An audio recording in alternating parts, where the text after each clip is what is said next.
할렐루야. 아멘. 오늘도 함께 하시는 우리 성도님들을 주님의 이름으로 환영하고 또 축복합니다. 우리 찬양을 통해서 예배 가운데 나아가도록 하겠습니다. 내 안에 가장 귀한 것 기도하는 마음으로 찬양드립니다.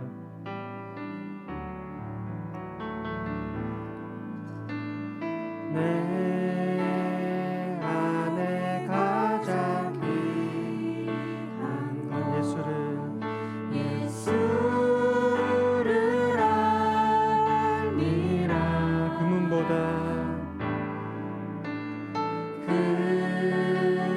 금은보다 더 귀한 것 예수를 알미라. 세상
완전하신 우리 주님을 찬양합니다.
한번 더 고백합니다. 완전하신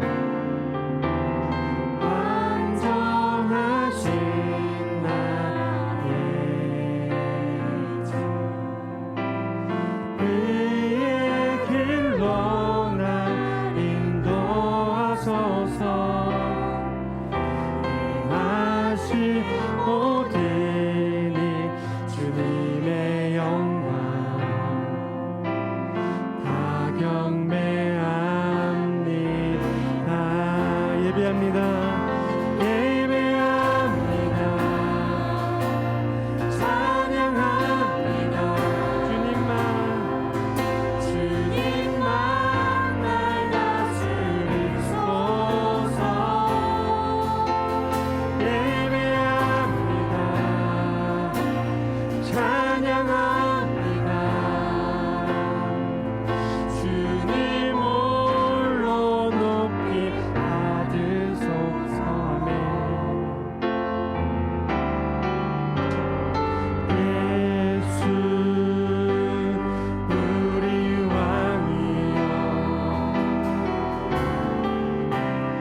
이곳에 오소서. 보좌로 주여 임하사 찬양을 받아 주소서.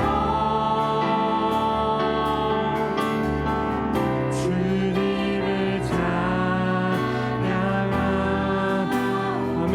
주님을 경배하오니 주님을 경배하오니 왕이신 예수여 왕이신 예수여 오셔서 찾아와사 우리 목소리 높여서 마지막으로 찬양드립니다. 예수 우리 왕이여 예수 우리 왕이여 이곳에 오소서. 자로 주여 임하사 찬양을 받아 주소서. 주님을 찬양하오니 주님을 경배하오니 왕이신 예수여 오셔서 찾아가사 다스리소서. 찬송 292장. 주 없이 살 수 없네 주 없이 살 수 없네 죄인의 구주여 그 귀한 몸의 피로 날 구속하소서. 구주의 사랑으로 흘리신 보혈이 내 소망 나의 위로 내 영광 됩니다.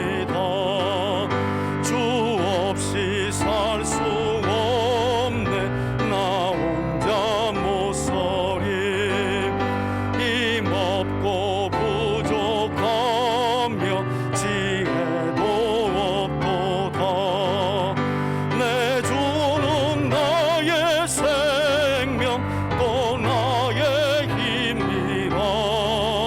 주님을 의지하여 지혜를 거두리.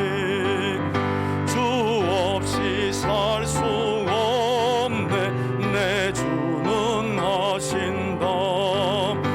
내 영의 깊은 간구 마음의 소원을 주밖에 나의 마음 네가 알아주리요.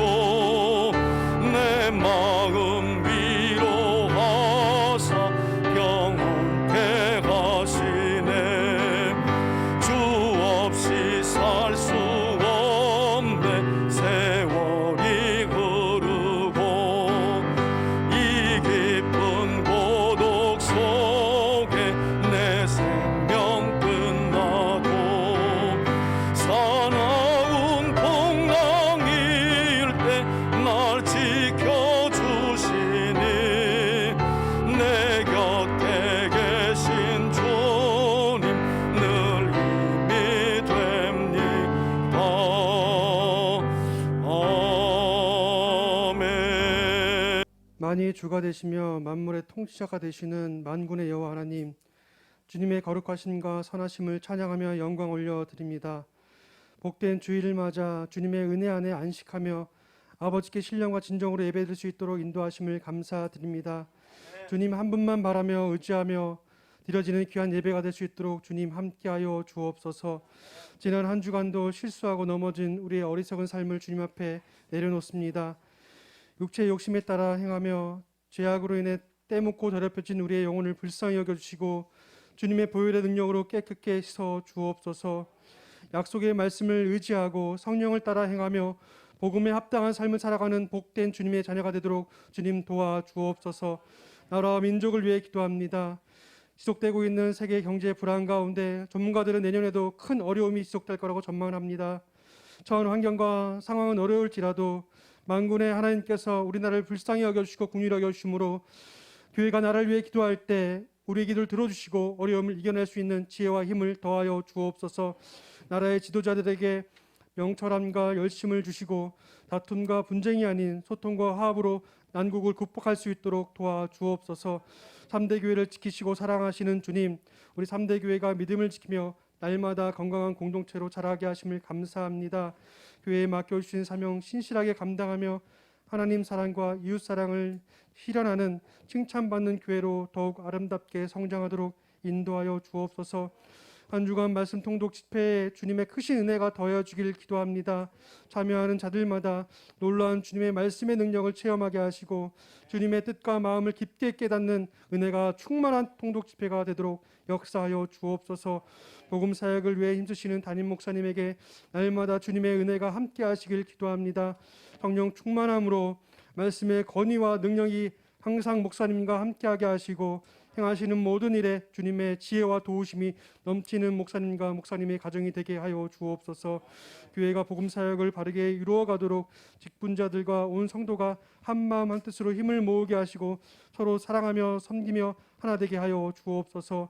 오늘도 우리에게 선포되어지는 진리의 말씀을 겸손한 마음으로 받기를 원합니다.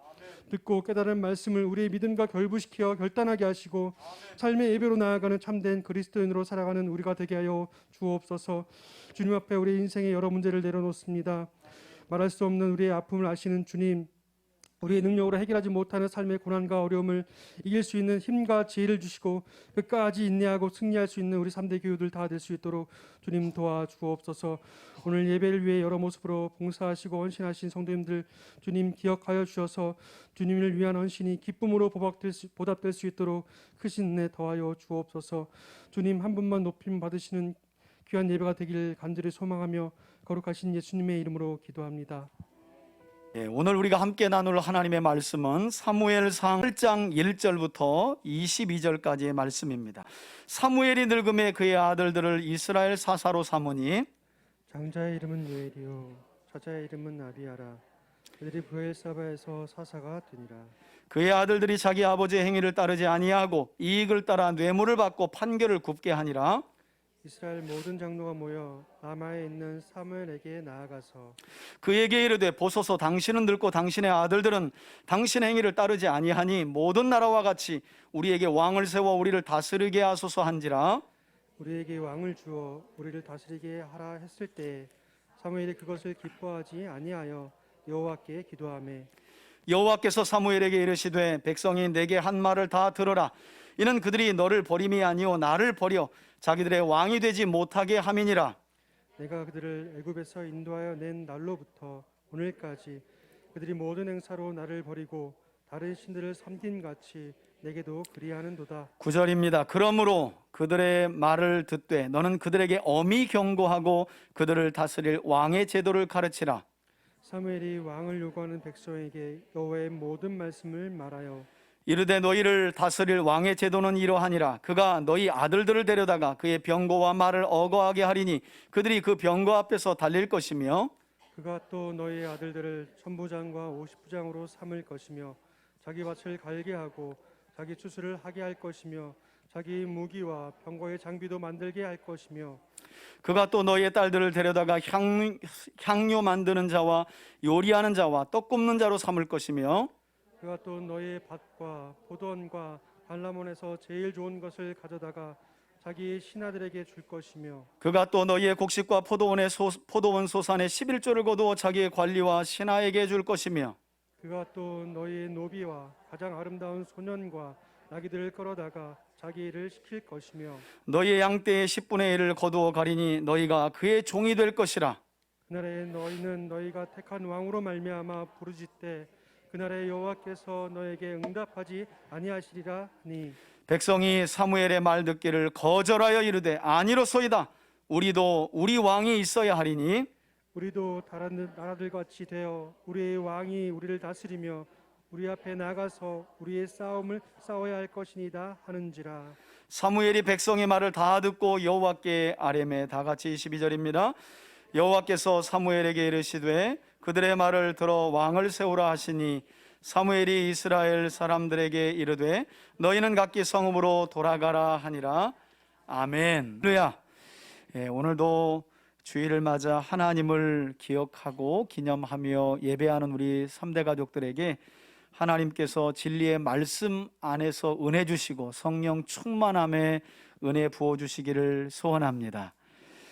여러분, 지난 주일 우리는 사사시대 이후 앞으로 새롭게 전개될 왕정시대를 열어가기 위해서 하나님께서 불임 때문에 원통함과 격분함, 곧 괴로움 중에 있었던 한나라는 여인을 주목하셨던 이유에 대해 함께 살펴보았습니다. 이렇게 레위 사람 엘가나의 아내였던 한나가 기도하여 하나님께 기도함으로 얻어낸 아들이 바로 사무엘이었습니다. 그래서 제가 잊어버리지 말라고 한나가 사무치게 엘에게 기도하여 얻은 아들이다. 엘은 하나님이시니까.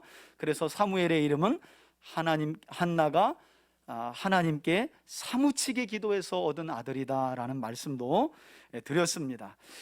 자, 이렇게 정말 우여곡절 끝에 원통함과 격분함의 단계를 넘어서 하나님께 서원하는 단계까지 이르러 기도하여 얻은 사무엘이었지만 한나는 놀랍게도 그가 서원한 대로 사무엘이 젖될 나이인 3살쯤 되었을 때에 서원을 지키기 위해서 어린 사무엘을 제사장 엘리의 가정에 보냈고, 그때부터 어린 사무엘은 부모의 슬하를 떠나 하나님의 성막이 있는 실로에서 자라게 되었다고 성경은 우리에게 말씀하고 있습니다. 그리고 성막이 있는 실로에서 어린 시절을 자라간 사무엘은 결국 이제 청년으로 성장하게 되고 이제 어른으로 자라게 되는데요, 성장한 후 이스라엘의 사사와 선지자의 역할을 감당했다고 성경은 우리에게 말씀해주고 있습니다. 여러분, 특별히 사무엘 하면 두고두고 이스라엘 가운데서 어떤 인물로 전해지고 있느냐, 지금까지도 3000년이 지난 지금까지도 이스라엘 백성들에게, 특별히 구약만 인정하는 유대인들에게도 사무엘이라는 인물은 어떤 인물로 전해지고 있느냐, 우리 성경 두 곳을 살펴볼 건데요. 첫 번째 우리 시편 99편 6절을 한번 우리 앞에 보시고 함께 한번 읽겠습니다. 구약 성경이 사무엘을 어떤 인물이라고 묘사하고 있는지 99편 6절 함께 읽습니다. 시작. 그의 제사장들 중에는 모세와 아론이 있고 그의 이름을 부르는 자 중에는 사무엘이 있도다. 그들이 여호와께 간구함에 응답하셨도다. 아멘. 아멘. 그러니까 레위 사람들 중에는 모세와 아론이 있었는데 그의 이름을 부르는 자 중에는, 이 표현이 무슨 표현이냐면 기도하는 자들 중에는 이라는 표현이에요. 자, 그런가 하면 예레미야 15장 1절에도 사무엘이 어떤 사람이었는지를 우리에게 가르쳐주는 말씀이 나오는데 함께 읽습니다. 시작. 여호와께서 내게 이르시되 모세와 사무엘이 내 앞에 섰다 할지라도 내 마음은 이 백성을 향할 수 없나니 그들을 내 앞에서 쫓아보내라. 아멘. 여러분, 이렇게 사무엘은 위대한 지도자 모세와 어깨를 견줄 만한 구약 성경 안에서는 신실한 기도의 사람으로 인정받는 대표적인 사람이라는 거예요. 조금 전 우리가 읽었던 예레미야 15장의 말씀도 하나님께서 유다 백성을 향하여 너무 진노하셔서 이제 유다를 심판하시는 단계까지 왔는데 그 속에서 하나님이 하신 말씀이에요. 지금은 내가 너무 화가 나가지고 늘상 이스라엘을 위하여 기도했던 모세나 사무엘이 내 앞에서 기도할지라도 내가 그들의 기도를 들어줄 마음이 없다. 이 말은 거꾸로 말하면 모세와 사무엘은 항상 이스라엘을 위하여 기도의 불을 끄지 않는 사람이었다는 말이에요. 그런데 하나님께서 평소에는 모세와 사무엘이 엎드리기만 하면 다 응답하셨는데 이제 예레미야 선지자가 활동할 당시는 이제 하나님의 마음이 닫혀버린 상태죠. 기도의 사람 모세와 사무엘이 섰다 할지라도 내가 그들의 죄를 용서해 주지 않겠다라는 말씀이에요. 그만큼 사무엘은 말씀드린 것처럼 모세와 어깨를 견줄 만한 신실한 기도의 사람이었다고 성경은 말씀합니다. 그리고 실제로 오늘 본문 앞서 기록된 사무엘상 7장을 보면 어떤 일이 있었느냐, 여러분, 이스라엘 백성들이 사무엘의 인도하에, 선지자요 사사였던 사무엘의 지도하에 모든 우상들로부터 하나님께로 돌이키기 위해서 미스바라고 하는 지역에 모여서 회개 운동을 벌이고 있었어요. 사무엘상 7장에 나오거든요. 그런데 이스라엘 백성들이 모여 온 마음으로 우상을 버리고 하나님께로 돌아가겠다는 회개 운동이 벌어지자 이 소식을 블레셋 사람들이 듣고 그 기회를 틈타서 이스라엘을 공격하기 위해 블레셋 군대가 출동을 하게 됩니다. 그 소식을 이스라엘 백성들이 듣고 기겁을 하지요. 왜냐하면 그 당시는 철기 시대인데 블레셋 사람들은 철기로 된 무기가 있었지만 이스라엘 백성들은 나중에 여러분 한참 후 지나서 왕으로 세워지는 사울과 요나단 정도만 쇠로 된 무기를 가지고 있지 전쟁 났다 하면 전부 다 농기구를 들고 싸우러 나갈 만한 그런 상황이었거든요. 그런 상황 속에서 미스바에 모인 이스라엘 백성들이 회개운동을 벌이고 있는 중에 블레셋이 공격한다는 말을 듣고 너무너무 두려워해요. 이때 누가 기도할까요? 사무엘이 기도합니다. 그러자 어떤 일이 벌어지느냐? 하나님께서 천둥번개를 발하셔서요 이스라엘을 공격하기 위해 모인 블레셋 군대를 전부 다 겁을 주어서 쫓아냈다라고 성경은 말씀해요. 유대 역사가 요세푸스의 책을 읽어보면 우리 성경에 기록된 말씀보다 조금 더 자세한 설명을 해주고 있는데 하나님이 땅을 갈랐고 블레셋 군대 사람들을 그 갈라진 땅으로 삼키니 그들 모두가 두려워서 블레셋 지경으로 다시 도망갔다는 거예요. 여러분, 이 정도로 사무엘은 어떤 사람? 기도의 사람이었다는 거예요. 문제는 이와 같이 신실한 기도의 사람 사무엘에게서 오늘 본문의 말씀을 보니까 어떤 아들들이 나오게 되었느냐. 사실 이것 때문에 사무엘에게서 나오지 말아야 할 아들들이 나와서 이스라엘 백성들이 사무엘을 찾아와서 왕을 요구하게 되는데 성경은 이렇게 신실한 기도의 사람 사무엘에게서 불량한 아들들이 나왔다고 말씀하면서 그로 인해 말씀드린 것처럼 결국 이스라엘 백성들이 드러내놓고 왕을 요구하게 되는 일이 벌어지게 되었다고 성경은 말씀합니다. 자, 나머지 내용은 우리가 차근차근 성경을 읽어가면서 내용을 좀 살펴보길 원하는데요. 1절부터 한번 살펴볼까요? 자, 성경은 벌써 사무엘이 어떤 상황, 사무엘의 나이가 어떤 때에 이르렀다고 말씀해요? 늙음에 노년에 이르렀다는 거예요. 여러분, 사무엘상은 사무엘의 일대기를 기록하는 내용이 아니에요. 성경이 어떻게 신정 통치 시대인 사사 시대에서 왕정 시대로 전환되는가를 설명하기 위한 책이죠. 그 중간에 역할을 했던 사람이 사무엘이기 때문에 사무엘의 출생과 그의 사역을 이야기하지만 그의 전 인생을 자세하게 설명하고 있지는 않아요. 그래서 우리가 지난주에 벌써 어렵게 사무엘이 태어났는데 이미 우리가 만나는 사무엘은 어떤 분이에요? 한 주 만에, 아직은 안 돌아가세요. 왜냐하면 사울을 기름 부어 세우고 사울이 폐위된 뒤에 다윗을 기름 부어 세워야 되기 때문에. 여하튼 그러나 지금 사무엘은 지난주에 낳자마자 어떤 상황이에요? 늙어버리셨어. 지난주 한 주 만에 늙어버리셨어. 우리 교회에서 밴드를 따라오시는 분들은 이 세월의 감을 느끼실 거예요. 그런데 지난주에 왔다 그냥 성경 안 보고 주일날만 오면 벌써 지난주에 낳았는데 오늘 늙어버렸네. 이런 상황을 맞이하게 되는 거죠.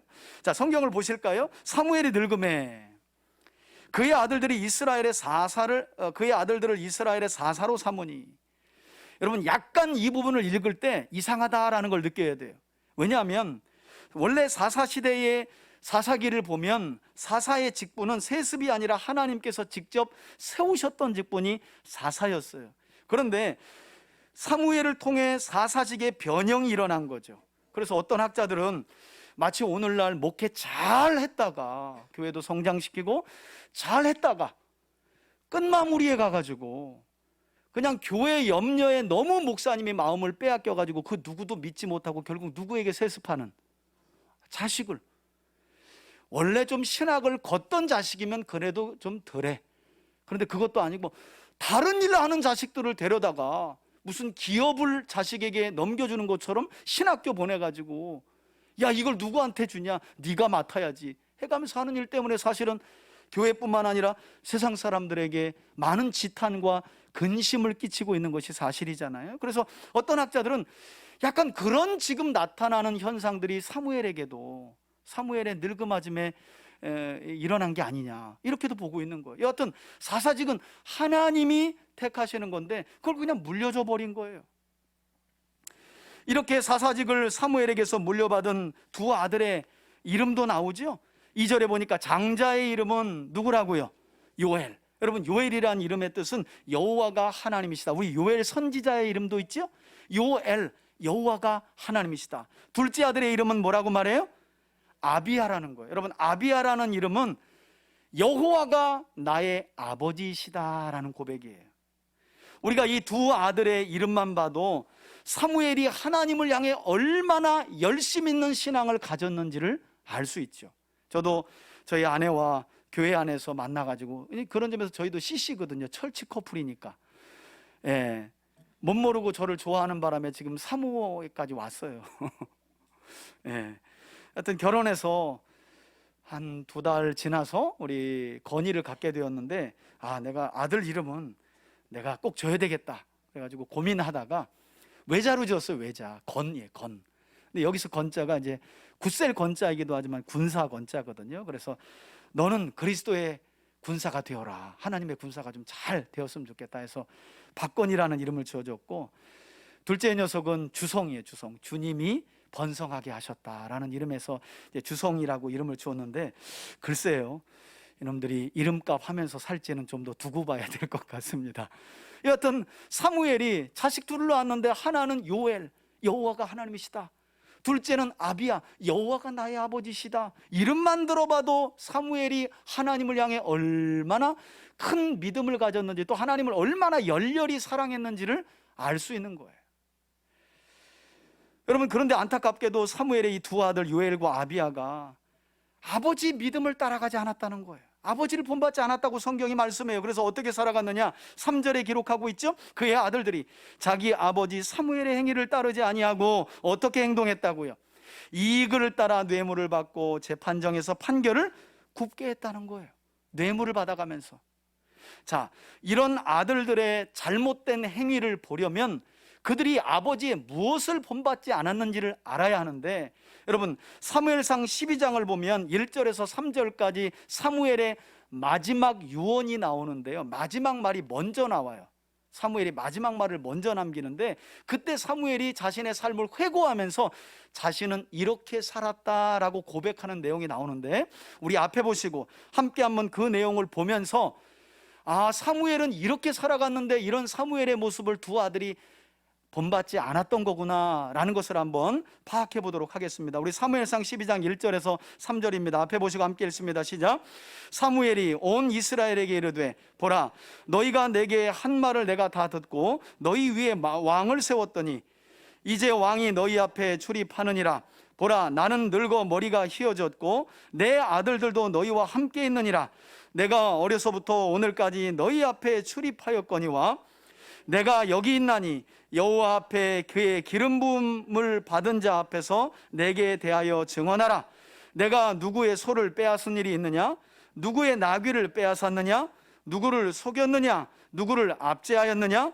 내 눈을 흐리게 하는 뇌물을 누구의 손에서 받았느냐?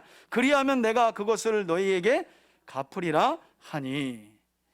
여러분, 이와 같이 사무엘은 이스라엘 백성들 앞에서 사사로서 또 선지자로서 항상 정의와 공의를 행하며 선한 삶을 살았다고 스스로 마지막 말에서 고백하고 있습니다. 하지만 그의 두 아들 요엘과 아비야는 이런 사무엘의 행위를 문제는 본받지 않았다는 거예요. 유대 역사가 요세푸스가 이 사무엘의 이야기를 아주 기가 막히게 기술을 하고 있는데요, 뭐라고 하면서 사무엘의 이야기에 대한 입을 떼고 있냐면, 세상에는 선한 부모 아래서 얼마든지 불량한 아들들이 나올 수 있습니다. 그 예가 사무엘입니다 하면서 요세푸스의 역사책을 기록해요. 선한 부모 밑에서도 불량한 아들들이 나올 수 있는 가장 이 첫 번째 되는 예가 요세푸스에 의하면 사무엘 가정 이야기라는 거예요. 그러면서 그 역사책을 기록하고 있어요. 그러나 저는 성경에 기록된 이런 앞뒤 정황을 보면서 어쩌면 이런 일들은 예고된 일이 아니었을까 하는 생각도 해봐요. 왜 그런가 하면, 여러분, 앞선 내용을 보면 사무엘은요, 이스라엘 백성들이 거주하는 큰 도시를 항상 순회하는 사역을 했어요.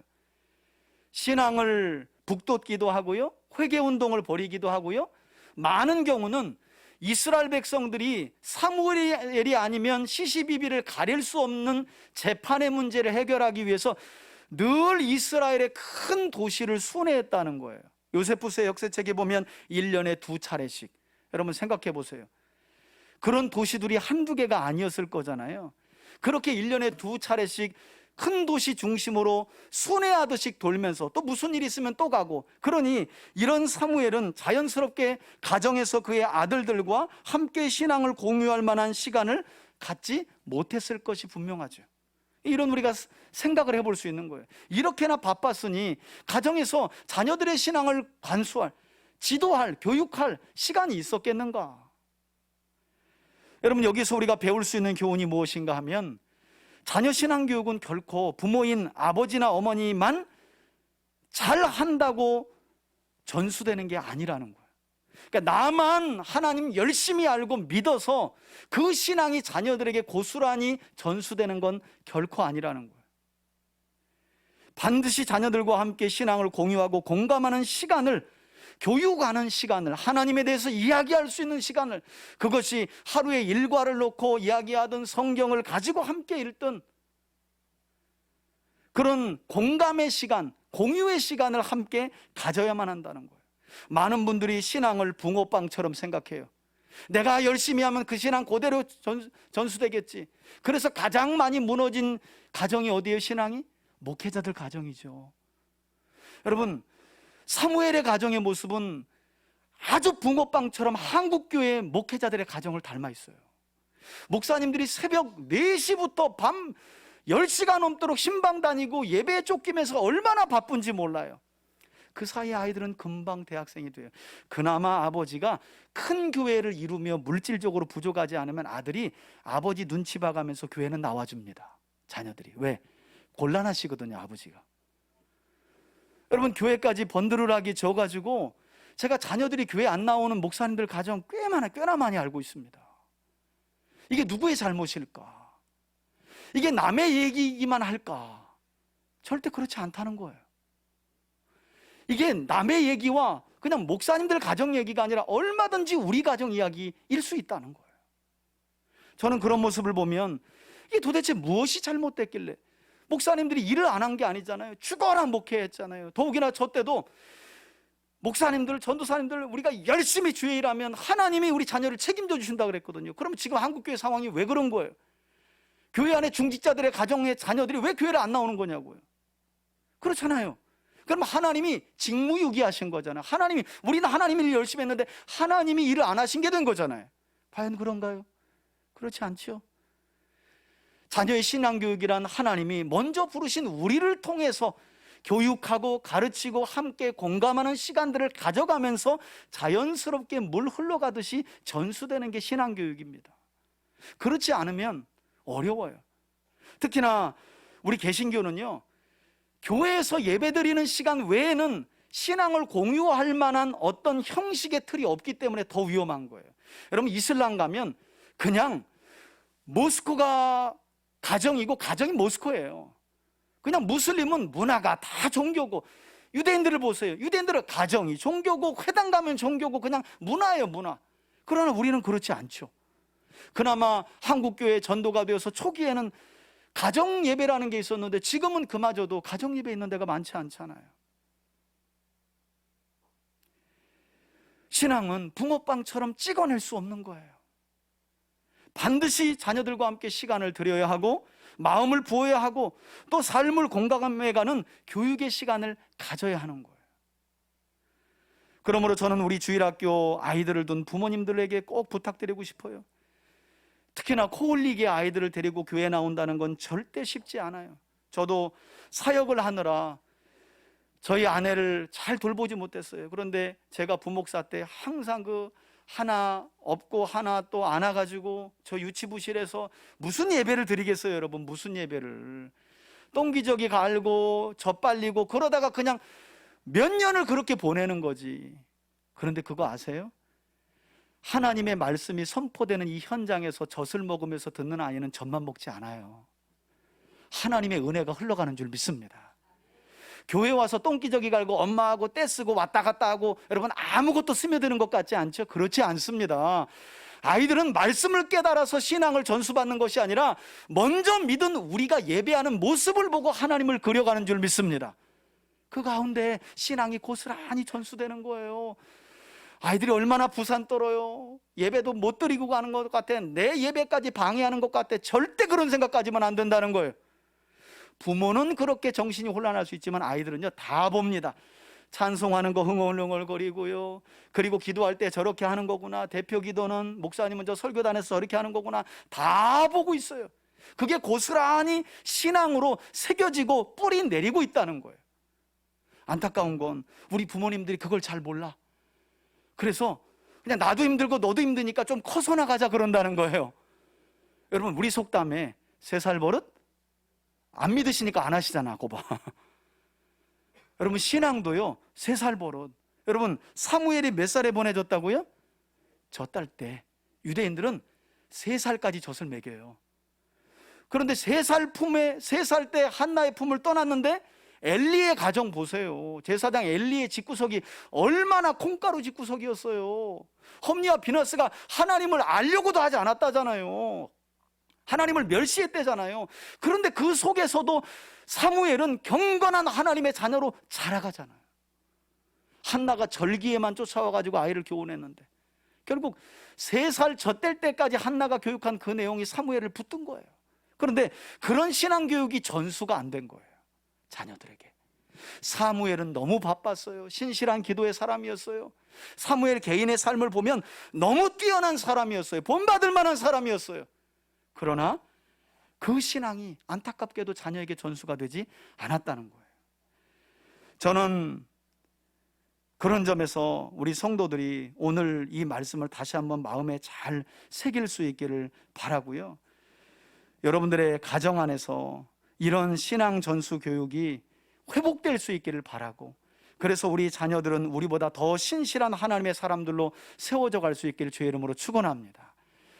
여러분, 멀리 있다면 성경 구절을 읽어주세요. 안 되면 문자라도 보내서 엄마 오늘 이 성경 본문 읽었는데 너 생각났어. 아빠 오늘 잠깐 어디 가면서 이 말씀 들었는데 네 생각 나더라. 이 말씀 붙들고 함께 오늘 기도해 보지 않을래? 여러분, 이게 아무것도 아닌 것 같지요? 이게 아이와 신앙을 함께 공유하는 너무 좋은 매개체가 되는 거예요. 한 번에 뭐 내가 교회로 데려와서 성령 받고 확딱 되면 얘도 신앙 되겠지. 제발 착각 버리세요. 그런 일은 가뭄에 콩나듯. 그런데 그런 일이 있으면 항상 사연이 있어. 어디가 절단 나든지 큰 병에 걸리든지. 여러분, 그런 사연이 있고 싶으세요? 우리가 그렇지 원치 않잖아요. 자연스럽게 우리의 신앙이 공유되고 전수되어서 마치 그냥 가랑비에 옷 젖듯이. 여러분, 안 될 것 같지요? 됩니다. 왜 그러냐면 하나님의 마음이 여러분들의 가정과 자녀들을 향해 애가 타시기 때문이에요. 믿으십니까? 그 마음이 반드시 여러분들의 마음을 통해 전달되기를 지금도 하나님은 원하세요. 아무것도 아닌 문자와 통화, 그리고 성경 이야기. 오늘 이번 주에 교회 갔더니 엄마가 이런 마음 참 들었어. 네 생각 많이 나더라. 엄마가 기도할게. 아빠가 기도할게. 여러분, 이런 대화의 내용들이 결국에는 고스란히 우리 자녀들에게 신앙으로 자리 잡고 뿌리 내린다는 거예요. 사무엘은 너무 바빴어요. 이스라엘 백성들을 이끄는 데는 성공했을지 모르나 자녀를 제자로 세우는 데는 실패하고 말았어요. 저는 너무 감사하게 개척 초기에, 지금으로부터 11년 전에 교회를 개척하는데 하나님께서 정말 저를 이리로 이끄셨어요. 교회도 하나님의 성전일 뿐만 아니라 너희 가정도 하나님의 성전이고, 너에게 있어서 1번 제자는 성도들이 아니라 너 아들이라는 거. 목회자는 가정이 무너지고 신앙 전수가 안 되면 교회 안에서 아무런 것도 가르칠 수 없다는 거. 그걸 처음부터 가르치셨어요. 인도해 주셨어요. 그래서 저는 매일마다 우리 아이들과 성경 읽지만 토요일마다 항상 가서 그 어린아이들 앉혀놓고 가정 예배를 인도한 거예요. 아내나 저나 무식했죠. 무슨 예배가 되겠어요, 여러분. 둘이 보다가 얼굴 보고 창세기부터 읽어주는데 우리만 하는 것 같고 얘들은 아무것도 모르고 이거 도대체 잘하는 건지 마는 건지, 그러다가 울고 또 배 아프다고 똥 놓고, 사랑하는 우리 건이는 5살 때까지 변비가 걸려가지고 또 예배 드리다가 응아가 안 나와가지고 제가 또 손가락으로 아무튼 참 힘들게 그게 모든 가정 예배의 과정이었다니까요. 한 번도 저희 아내와 아이들을 앉혀놓고 제대로 된 예배, 여보 오늘은 진짜 하나님이 기뻐하시겠다, 우리 마음에 드는 거지, 그런 예배를 드린 적이 10수년 동안 한 번도 없었어요. 뭐 좀 깊이 갈라 그러면 엉아 마렵다고 또 낑거리지, 오줌 쌌다 그러지, 둘이 또 싸우지. 그렇게 보냈다니까요. 그런데 어느덧 장성하고 나니까 이제는 성경을 읽을 때 물어봐. 이거 왜 그래요? 저거 왜 그래요? 그 상황만 봐도 너무 감사한 거예요. 물론 뭐 아직 이제 어리니까. 때로는 또 그렇게 가르치면서도 이게 소용이 있나, 아이의 행동을 보면. 그러니까 어떨 때는 또 제가 저 같은 목사를 바라나 봐, 쟤를 보면서. 근데 쟤는 목사가 아니거든. 그래서 스스로 쟤를 또 치는 거예요. 제가 목사가 아닌데 왜 목사처럼 네가 생각을 하느냐, 쟤는 아이일 뿐인데. 그래가면서 또 저 스스로를 채찍질을 하고, 그런 시간으로 지금까지 온 거예요. 여러분, 룻기의 마지막 결론을 보면 우리가 다윗이 이미 준비된 것을 봤듯이 하나님께서는 사실 왕정시대를 준비하셨어요. 근데 불행한 건 이미 하나님은 왕정시대를 준비하셨는데, 불행하게도 그 왕정시대의 시작점이 사무엘 가정의 신앙전수 실패로 이어지게 되었다는 거예요. 시작점이 안타까운 거죠. 그 신실한 기도의 사람 사무엘의 가정의 신앙전수 실패 이야기로 왕정시대 이야기가 출발한다는 게 너무너무 뼈아픈 거예요. 자, 이렇게 사무엘의 두 아들의 뇌물수수죄가 드러나게 되자 이스라엘의 장로들은 마치 기다렸다는 듯이 늙은 사무엘을 찾아와서 뭐라고 요구합니까? 4절입니다. 이스라엘 모든 장로가 모여 라마에 있는 사무엘에게 나아가서 그에게 말하되, 보소서, 당신은 이미 늙었고 당신의 아들들은 당신의 행위를 따르지 아니하나니 하면서 하는 말이 아주 중요한 말씀이에요. 나중에 20절에도 나오지만 모든 나라와 같이 우리에게도 왕을 세워 우리를 다스리게 하소서 한지라. 여러분, 이제까지 이스라엘 백성들을 애굽에서 구원하여 인도하신 분은 분명 하나님이셨어요. 즉 이스라엘 백성들은 만왕의 왕이신 여호와 하나님의 통치와 인도 아래 여기까지 올 수 있었던 거죠. 그런데 지금 이스라엘 백성들은 이 사실을 인정하지 않습니다. 오히려 주변 나라들처럼 되기 위해 눈에 보이는 왕을 달라고, 그것도 우리를 위한 왕을 달라고 강조하면서 반복하죠. 어쩌면 그들은 사사시대를 지내며 약 400년 동안 자기들이 왕 노릇하면서 자기들 소견에 옳은 대로 살았던 것도 모자라서 이제는 자기들을 위해, 그리고 모든 나라들과 같이 되기 위해, 즉 제사장 나라의 사명마저 집어던지고 평범한 나라가 되기 위해 왕을 요구하는, 왕이신 하나님께 왕을 요구한다는 건 어떤 면에서는 지금 그들이 왕을 요구하고 있지만 하나님께 대해서는 뭐 하고 있는 거예요? 반역이죠, 여러분. 왕이 있는데 왕을 요구하는 것은 반역이죠. 그러니까 우리가 잘 알아야 돼요.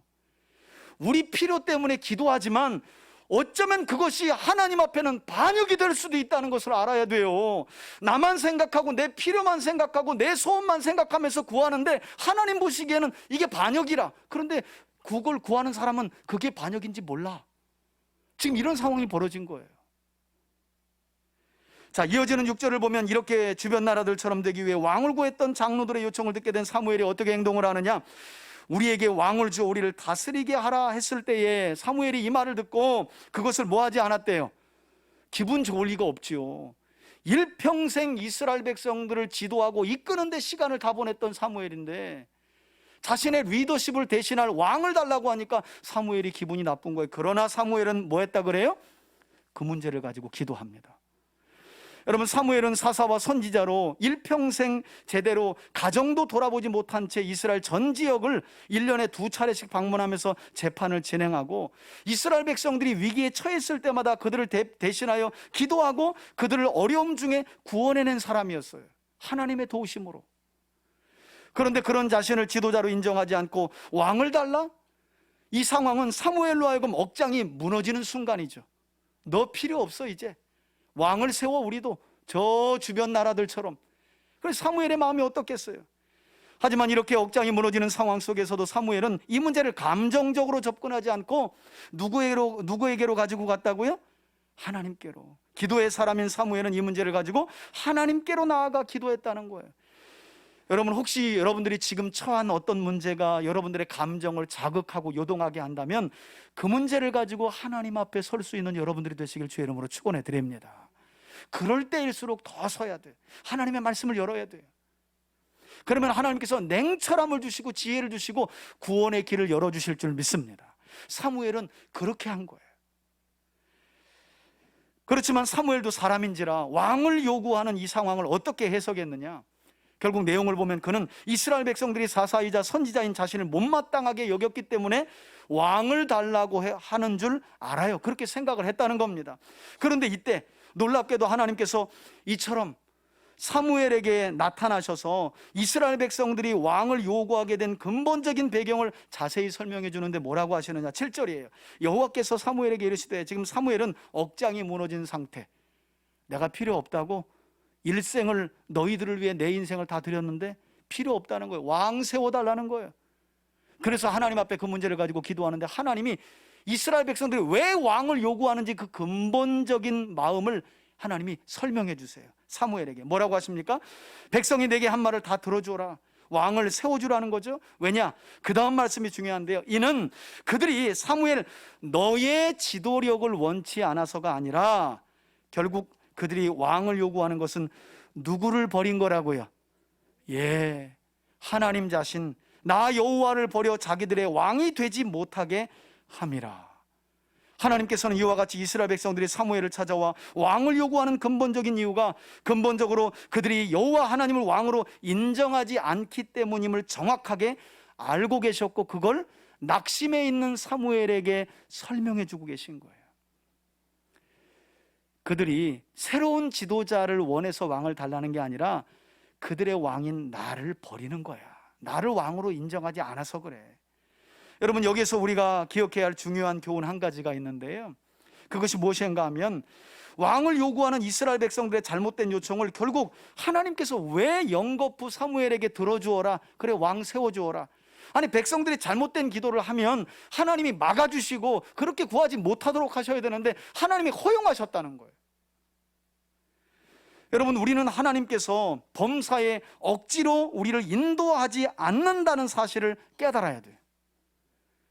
우리를 소처럼 코골이를 걸어가지고 억지로 우리를 강제로 끌고 가시는 분이 아니라는 사실을 알아야 돼요. 그래서 때때로 하나님께서는 우리가 잘못된 기도로 고집스럽게 하나님께 요구함에도 불구하고 그 기도에 응답하심으로 기도가 응답되어 일어나게 되는 불행한 결과를 통해 때때로 우리가 스스로 우리가 잘못 구했구나, 우리의 기도가 잘못됐구나, 내 욕심으로부터 나온구나 라는 것을 깨닫고 회개하여 돌아오게 하실 때가 있다는 거예요. 그래서 성경을 알아야 합니다. 하나님의 뜻을 알아야 이게 지금 내 소원만 쫓아가는 기도인지 하나님의 뜻도 함께 쫓아서 가는 기도인지를 분별할 수 있어요. 사람은 늘 자기 중심이거든요. 여러분, 하나님의 뜻 안에 있다고 확신하는 기도는요, 기도하는 시간부터 다르다니까요. 힘이 날 수밖에 없어요. 확신이 있을 수밖에 없어요. 어떤 경우에는 정말 하나님이 기뻐하시지도 않는 기도인데 우리가 끝까지 고집을 피워가면서 기도하는 거 하나님 결국 들어주세요. 왜? 그 들어준 결과가 불행하게 나타남을 통해 잘못 구했구나라는 것을 깨닫게 하시도록. 우리 자녀들도 그렇게 할 때 있잖아요. 막 그냥 사춘기 돼가지고 막 끝까지 하겠다면 그래 해봐. 그리고 나중에 시간 지나면 어때요? 머리 슬슬 긁으면서 엄마, 내가 그때 엄마 말 들을 걸 그랬나 봐. 하나님이 그렇게 하시는 거예요. 때때로. 저는 그럴 때라도 그것을 깨닫는 지혜와 지각이 우리 3대 가족들에게 있기를 주의 이름으로 축원해 드립니다. 우리 실수 안 할 수 없어요. 우린 넘어지지 않을 수 없어요. 그러나 왜 넘어졌는지, 넘어질 그때 일어나서 지각과 지혜를 하나님이 주셔야 다시금 일어나서 무엇이 잘못됐는지를 확언하고 잘못을 깨닫고 뉘우치고 회개할 수 있는 것 아니겠어요? 그 위에 또 다른 잘못된 길을 걸어가면 불행이죠, 불행. 자, 이렇게 이스라엘 백성들의 본 마음을 낙심해 있는 사무엘에게 설명해 주신 하나님은 이어지는 8절에서 지난 날까지 회고하시면서 푸념 섞인 말씀을 하시는데요, 사무엘에게 이렇게 말씀하시네요. 8절입니다. 내가 그들을 애굽에서 인도하여 낸 날부터 오늘까지 약 400년이죠. 그들이 모든 행사로 나를 버리고 또 다른 신을 섬긴 바 같이 내게도 그러하는도다 라고 말씀하세요. 여호수아를 통해 이스라엘 백성들이 가나안 땅을 정복하고 들어와 거주한 때로부터, 그러니까 약 400년이 지난 지금까지 성경은 이스라엘 백성들이 잘해서 그들이 망하지 않고 여기까지 온 것이 아니라 그들은 항상 주변 나라들의 우상을 대하듯 하나님을 대했는데, 그럼에도 불구하고 한결같은 하나님의 헤세드가, 하나님의 자비와 인애와 긍휼과 사랑이 그들을 여기까지 인도했다는 말씀이에요. 여러분, 우리는 어떻습니까? 신앙의 첫걸음을 내딛기 시작한 이후 오늘 여기까지 우리가 올 수 있었던 이유도 이와 같이 전적인 하나님의 은혜와 사랑 때문 아니겠습니까? 한번 우리 자신을 돌아보면 우리가 얼마나 전적으로 하나님을 사랑하며 섬겼는가, 우리 삶을 얼마나 그분께 내어드렸는가 돌아보면 사실 우리도 부끄러워요. 그런데 오늘 우리가 여기 있는 것은 그런 우리의 손을 놓지 않고 여기까지 인도하신 하나님의 은혜와 자비와 사랑 때문인 줄 믿습니다. 그것을 깨닫는 저와 여러분들이 되길 주의 이름으로 축원해 드립니다. 여러분, 하나님께서는 이렇게 하나님을 왕으로 인정하지 않고 세상 나라들과 똑같이 되기 위해 왕을 요구했던 이스라엘 백성들이었지만, 이제 사무엘을 통해 9절에서 18절까지 아주 긴 내용이죠. 아주 길게 그들이 원하는 왕정제도의 폐습을 설명해 주라고 사무엘에게 가르치세요. 야, 그들이 그렇게 왕정제도를 원하는데 그 왕정제도의 폐습이 있어. 그거 알고 구해야지. 내가 너희 이스라엘을 다스리는 게 얼마나 복된지 알아? 그러면서 왕정제도의 폐습을 설명해 주라고 말씀해요. 저는 이달락에서도 하나님의 그 애끓는 마음이 느껴지더라고요. 제발 이렇게 설명이라도 잘 듣고, 우리가 구하는 기도 제목이 잘못된 기도 제목이구나, 주변 나라들처럼 전쟁자라고 우리를 위해 싸워주는 왕을 구하는 게 하나님께는 반역이고, 왜? 애굽에서 나올 때까지 여기까지 하나님이 그들을 위해 싸워주셨거든. 그래서 왕을 구하는 것은 하나님 앞에 반역이고 왕이신 하나님을 인정하지 않는 게 되는구나 라는 것을 제발 깨달았으면 하는 마음에서 하나님이 왕정제도의 폐습을 설명해 주세요. 너희들 왕들 세워주면 이렇게 힘들다, 이걸 설명해 주는 거예요. 아주 길게. 9절 보시겠어요? 그러므로 사무엘아, 그들의 말을 듣되 너는 그들에게 엄히 경고하고 그들을 다스릴 왕의 제도를 가르치래요. 제발 그들이 그때라도 마음을 돌이키도록. 그러자 사무엘이 왕을 요구하는 백성에게 여호와의 모든 말씀을 전합니다. 11절부터입니다. 이르되 너희를 다스릴 왕의 제도는 이러하니라. 잘 들어보라는 거예요. 그리고 기도해보라는 거예요. 그냥 무턱대고 주변 나라들하고 다른 사람들도 하니까 주님 그거 저 주세요, 저도 그거 해야 되겠어요, 그러지 말라는 거예요. 남들 다 가졌으니 나도 주세요, 그러지 말라는 거예요. 우리는 하나님의 백성이라는 거예요. 그래서 분별하고 구별하여 하나님께 요구할 필요가 있는 거예요. 기도할 필요가 있는 거예요. 사무엘이 말합니다. 이르되 너희를 다스릴 왕의 제도는 이러하니라. 그러면서 첫 번째 왕의 제도의 폐습이 무엇이라고 설명해 줍니까? 그가, 왕이 세워진다면 그가 너희 아들들을 데려다가 그의 병거와 말을 끌게 하리니, 어거하게 하리니 그들이 그 병거 앞에서 달릴 것이며. 이것은 왕이 언제든지 군대를 동원하기 위해 강제로 백성들을 징집할 수 있다는 거예요. 그냥 끌어갈 수 있다는 거예요. 또한 왕은 12절에 보니까 이렇게 강제 징집한 사람들 중에 일부를 관료로 세울 수 있는 그런 권력도 가질 거라고 말씀하죠. 12절입니다. 그가 또 너희 아들들을 1000부장과 50부장을 삼을 것이며, 뿐만 아니라 왕은 자기 밭을 갈게 하고 자기 추수를 하게 할 것이며 자기 무기와 병거의 장비도 만들게 할 것이며, 전쟁에서 필요한 군비를 준비하기 위해 강제 징집된 백성들을 마음대로 부릴 거라는 거예요. 그래도 괜찮겠니?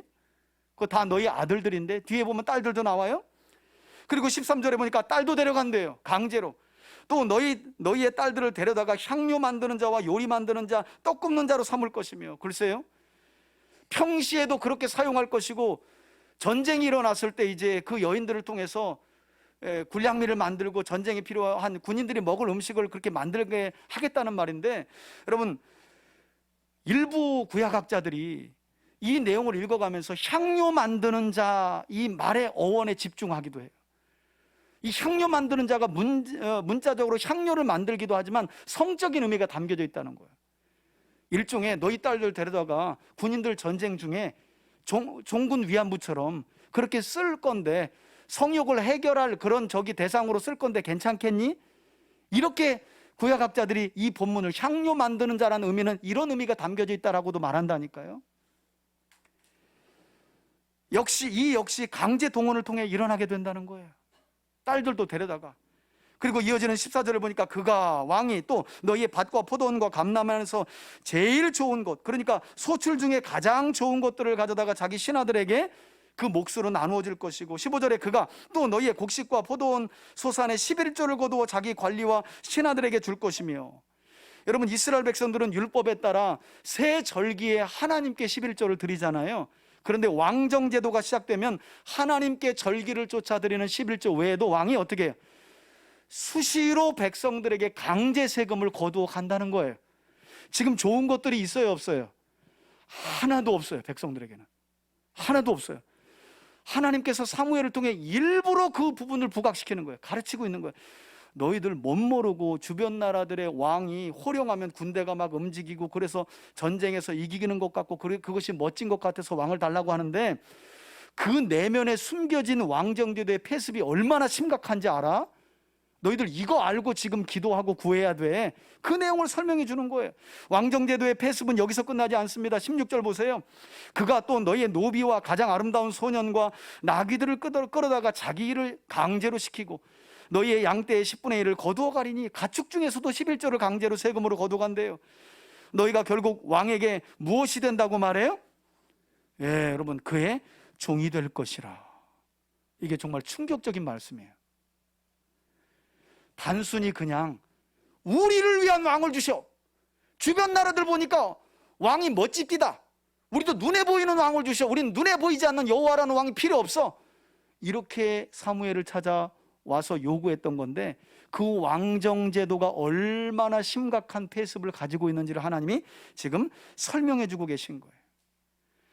여러분, 이렇게 이스라엘 백성들이 하나님의 신정 통치를 거부하고 주변 나라들과 같이 되기 위해 구했던 왕정 제도는, 우리가 조금 전 읽어본 것처럼 이 왕 한 사람이 절대 권력을 가지고 법 위에 서 가지고 백성들을 위하여 통치하는 게 아니라 그들을 뭐처럼 부린다고요? 종과 노예로. 저는 왜 하나님께서 사무엘을 통해 너희가 왕정제도를 요구하는데 왕정제도를 따라가면 너희 종되라는 말씀을 하실까 할 때, 저는 설교를 준비하면서 이 종이라는 의미가 애굽을 떠올리는 말로 들리더라고요. 너희 그 시대로 다시 돌아갈래? 라는 뉘앙스로 들리는 거예요. 바로 왕의 노예로 있으면서 너희들 그렇게 고통스러웠던, 노여가면서 고통스러웠던 그 종으로 살았던, 그 노예로 살았던 그때로 돌아갈래? 나 여호와가 너희의 왕 되심을 거부하는 건 그때로 돌아가는 것과 또 같은데 그리로 한번 돌아가 볼래? 라고 하는 뉘앙스처럼 읽어졌다는 거예요. 자, 그러면서 하나님께서 덧붙이신 말씀이 18절이죠. 그날에 너희는 너희가 택한 왕으로 말미암아 부르짖되. 여러분, 무슨 말씀이에요? 시간이 지나면 하나님은 다 아셨어요. 이 왕정제도의 폐습에 결국 이스라엘 백성들이 두 손 들고, 하나님, 우리가 잘못 구했어요. 우리가 너무 좋아 보이기에 왕을 달라 했는데 이 왕이 이렇게까지 엉뚱한 짓을 벌일 줄 몰랐어요 하고 회개할지라도, 뉘우치고 깨우칠지라도 하나님이 어떻게 하신대요? Too late이에요. 그때는 내가 너희의 기도에 응답하지 않을 거라는 거예요. 왜? 잘못된 것을 뼈저리 느껴서 회개하고 돌이키도록 하시기 위해서. 그때는 이미 늦다는 거예요. 그러니 여러분, 하나님의 말씀이 들려지고 깨달을 때 제발 돌이키실 수 있기를 주의 이름으로 축원해 드립니다. 여러분, 하나님의 말씀이 들려지잖아요. 그래서 마음이 움직인다는 건 하나님이 만지시는 거예요. 그 단계를 넘으면 어떤 말을 들어도 마음이 돌처럼 단단해지는 거예요. 그 뒤에는 육이라는 신학적인 주제가 들어가는 거예요. 하나님이 손을 떼시는 거예요. 그래, 한번 가봐. 여러분, 성경을 보세요. 그렇게 걸어간 삶에 행복을 찾은 사람이 어디 있는지 한 사람도 없어요. 한 사람도. 그런데 이스라엘 백성들이 이처럼 뭘 구하는지도 모르고 자기들을 위해서 욕심을 채우겠다고, 세상 나라들처럼 되겠다고 이처럼 왕을 구한 거예요. 왕을 구한 거예요. 하나님이 들어주시지 않는데요. 문제는 이들의 고집이죠. 고집. 출애굽할 때 모세를 통해 하나님께서 뭐라고 말씀하세요? 야, 벌써 나온 지 며칠도 안 돼서 10번 이상 내 앞에서 목을 곧게 하고 저들이 완고하다. 모세가 엎드려서 하나님 용서해 주세요, 함께 가주세요. 하나님이 이스라엘을 치려다가 또 마음을 돌리시고 그러면 또 목이 곧고 내가 완고한 저 백성과는 못 가겠다. 이게 하나님의 말씀이셨어요. 그 고집이 시간이 흐르면서 뭐 좀 유해졌느냐? 아니에요, 여러분. 이스라엘은 똑같았어요. 더 커진 게 있다면 하나님의 은혜와 자비가 더 커진 거죠. 그런 이스라엘을 계속해서 이끌고 가시고 다스리시고 인도하시고 함께 하셨던 그 하나님의 자비와 긍휼. 문제는 너무 백성들이 완고해서 왕정제도의 폐습을 이처럼 신랄하게 하나님께서 사무엘을 통해 설명해 주셔도 안 들었다는 거예요. 그래서 19절 보세요. 백성이 사무엘의 말 듣기를 뭐 했대요? 거절해요. 저는 알아요. 우리 어른들은 예배를 와도 설교를 들어도 그거는 맞아요. 아니에요, 그건 아니에요. 여러분들 다 아멘 하셔도 어떤 경우는 저도 그러니까 아이들은 놀면서도 다 아멘 하는 경우가 많고요. 어른들은 아니 목사님 그건 내 동의 못해요. 한번 솔직히 생각해봐요. 우리 마음에 손을 얹고 우리가 그럴 때가 얼마나 있어요.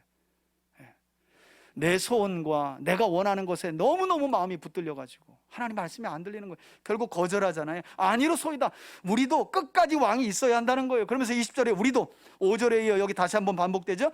다른 나라들과 같이. 여러분, 이 글귀가 하나님의 마음을 아주 심각하게 만든 거예요. 너무 화나게 만들고 너무 하나님의 마음을 아프게 만들었어요. 세상 나라들과 같이 살지 말라고 모세를 통해 애굽에서 10개의 재앙을 내려 구원하셨는데 어느덧 이들은 400년쯤 지나서 다시 세상 나라들처럼 되고 싶어요 라고 하나님께 이야기하는 거예요.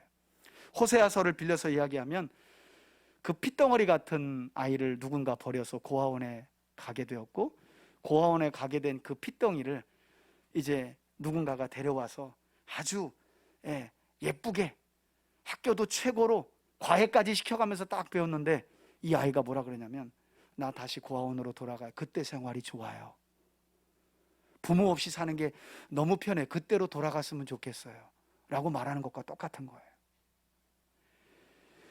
우리의 왕이 우리를 다스리며 우리 앞에 나가서 우리를 위하여 싸움을 싸워야 할 것입니다 하는지라. 여러분, 이렇게 완고한 모습은 사실 자기 소원이 강한 사람들에게서도 비슷하게 나타나요. 즉 우리들도 오로지 우리 자신만을 위한 소원에 집착하다 보면 이렇게 하나님의 뜻을 분별하지 못하고 더 나아가 그 뜻을 듣지 못하는 경우가 얼마든지 있을 수 있다는 거예요. 여러분, 이와 같이 하나님의 말씀 듣기를 끝까지 거부했던 이스라엘 백성들의 요구대로, 여기 10절에 요구라는 말씀이 나오잖아요.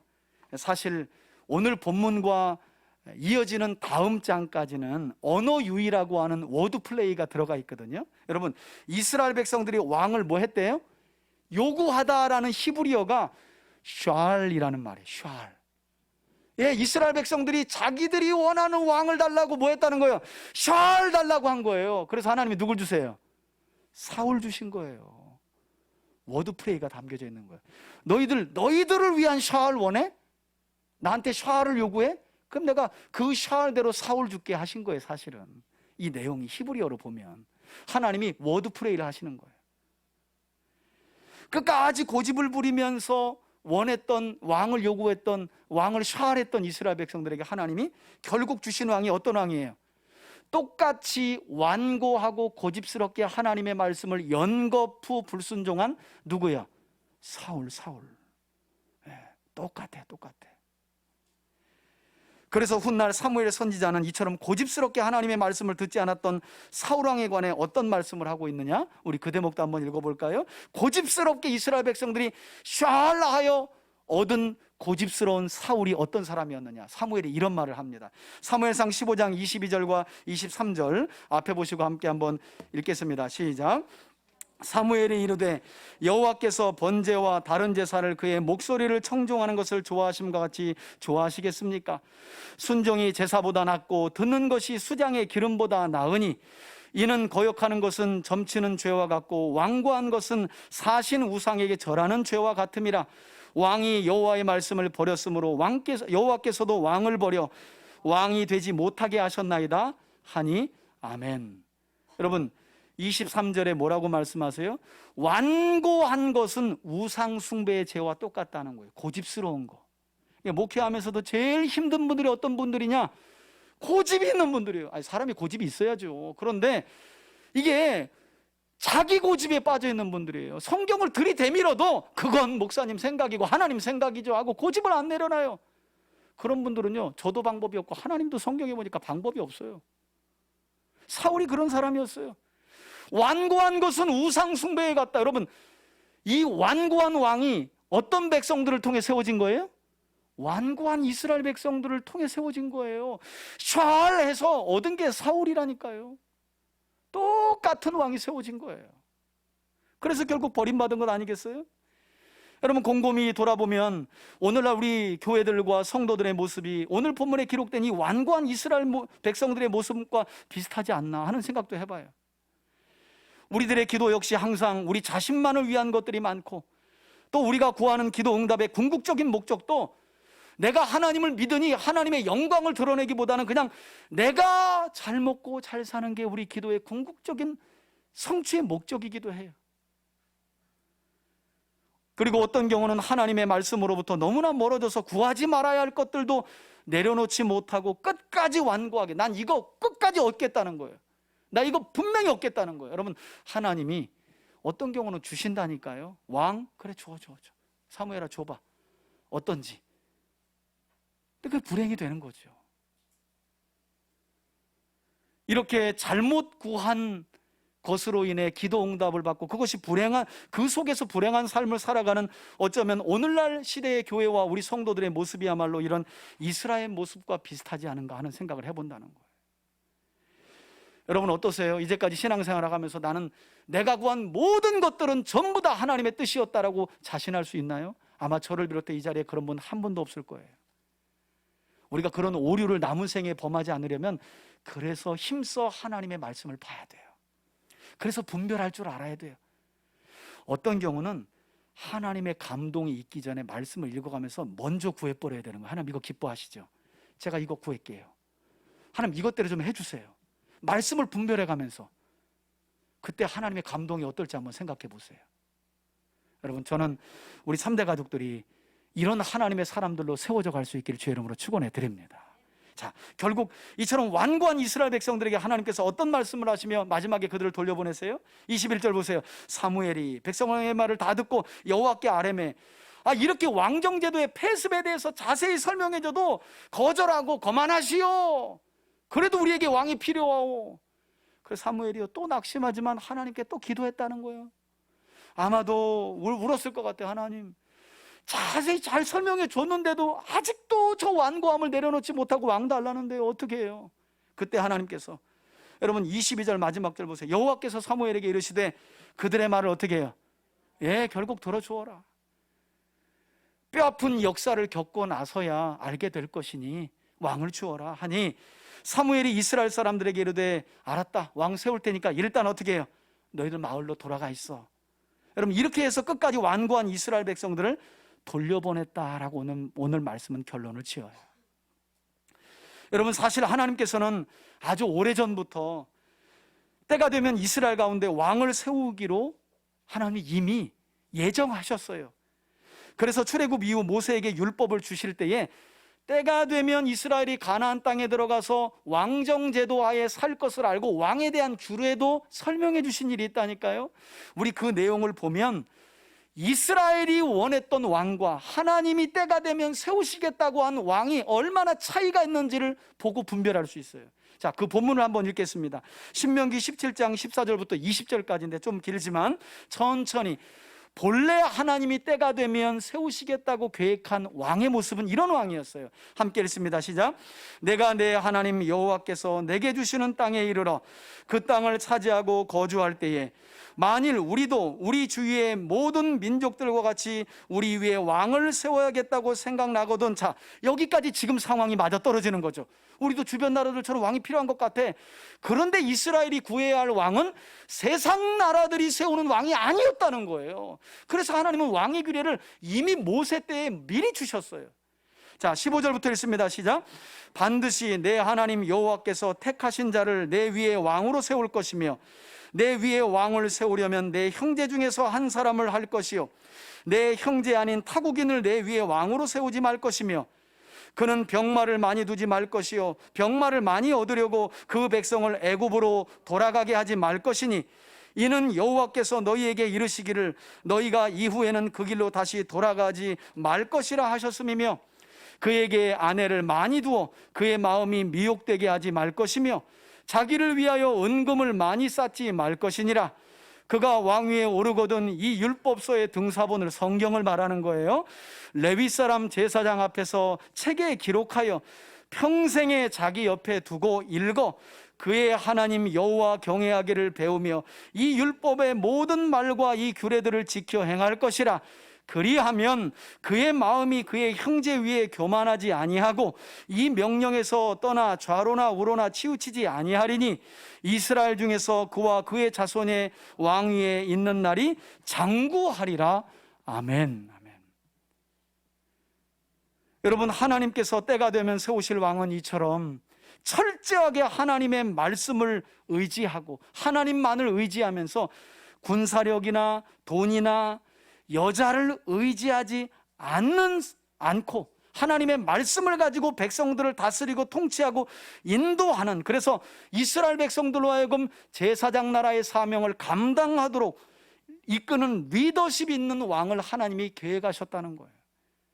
안타까운 사실은 이런 하나님이 계획하신 왕과 이스라엘 백성들이 요구하는 왕은 너무나 달랐어요. 자기들의 소원을 만족해주는 왕, 자기들을 대신하여 전쟁에 나아가서 잘 싸워주는 그런 왕, 하나님이 왕이 돼서 다스리는 걸 원치 않아 그냥 주변 나라들처럼 되기를 원했다는 거예요. 여러분, 이렇게 이스라엘 백성들은 이후에 왕을 구해서 결국 하나님이 다음 장에서 누굴 세워줬다고요? 샤를 원했잖아요. 그래서 누구를?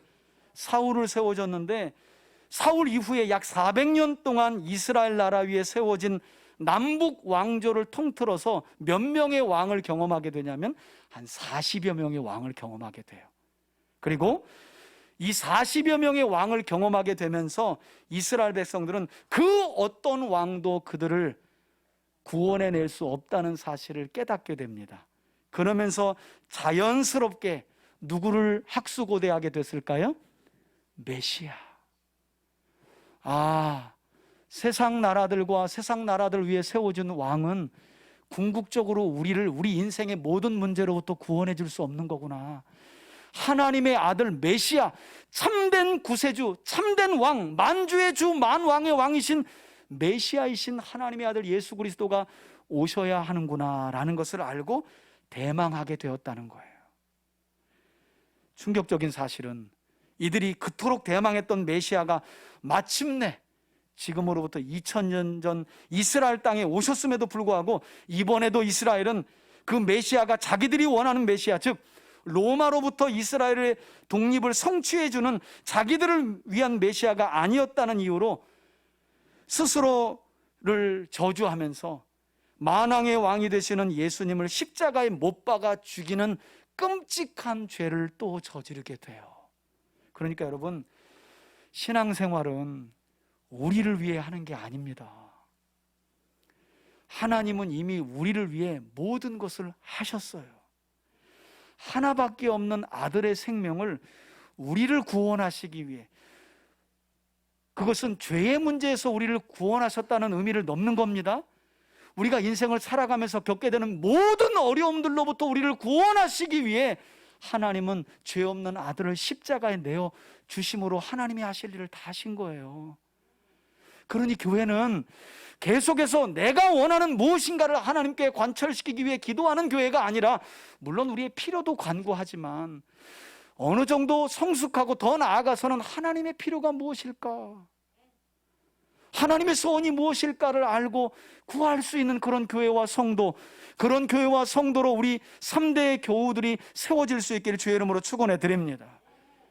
성경은 이런 교훈을 우리에게 전해주고 있는 거예요. 바라기는 우리 3대 가족 모두가 제사장 나라의 거룩한 사명을 잊고 세상 나라들을 부러워하면서 오로지 자기들을 위해 눈에 보이는 왕을 요구했던 이스라엘 백성들의 어리석은 모습을 반면교사 삼기를 바라고요. 여러분, 하나님은 아셔야 합니다. 여러분들이 여러분들의 개인적인 삶 속에서 하나님을 왕으로 인정하든 인정하지 않든 하나님은 왕이신 줄 믿습니다. 우리가 하나님을 왕으로 인정했다고 하나님의 왕되심이 더 왕되심이 아니에요. 하나님은 원래 왕이세요. 다만 구원받은 우리가 하나님을 왕으로 인정하는 삶을 살아가며 그 하나님을 드러낼 때 하나님이 흡족해 하시는 줄 믿습니다. 그리고 그런 우리에게 은혜와 복을, 생각지 않은 충만한 은혜와 복을 부어주시는 줄 믿습니다. 그 은혜와 복을 누리며 사는 사람들이 사실은 그리스도인들인 거예요. 그게 우리 그리스도인들의 진짜 모습인 거예요.